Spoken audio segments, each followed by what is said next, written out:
I want to try to give you some study tips before we hit final exams. Oftentimes our students try to cram the day before or maybe a day or two before their exams, and they struggle with what happens later. What I want you to think through is the pattern of final exams, and you'll have 2 on the first day. Then we're going to have 3 days off. We're going to have 3 finals and then 2 again. My suggestion to you is to layer your finals exam studying like this.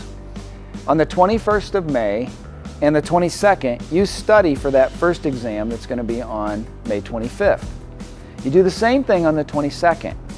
On the 23rd, you basically take that day off. You get away from the material, you let it sit, and then on the 24th, the day before the exam, you review. So you've done your hard studying on the 21st and 22nd. You get away from it on the 23rd, and then you review on the 24th before the final on that Friday. You want to repeat that pattern starting for the finals on the 29th, basically on the 24th, which is going to be Thursday. Study again on the 25th, and then you've got some time in there because of a 3-day weekend to take a break, do some review, and start studying then for your final exams on the 30th. But it's always a good habit to get out in front of it by 2 days, take a day off, and then go back to the material the day before the exam.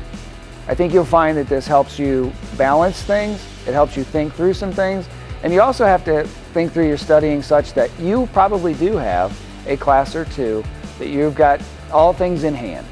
You've also got a class or 2 that's just very, very challenging. For each student, it's going to be different.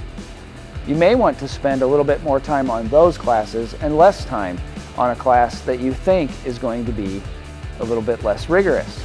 But know this, every year, even those classes that feel like they're going to be a less rigorous final, we have students who do poorly because they undershoot their market.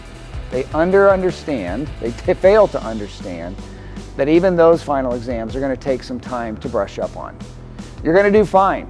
But freshmen, you probably need to think about this differently than you did in 8th grade and potentially even how you did it in the fall. Have a great day, Spartans.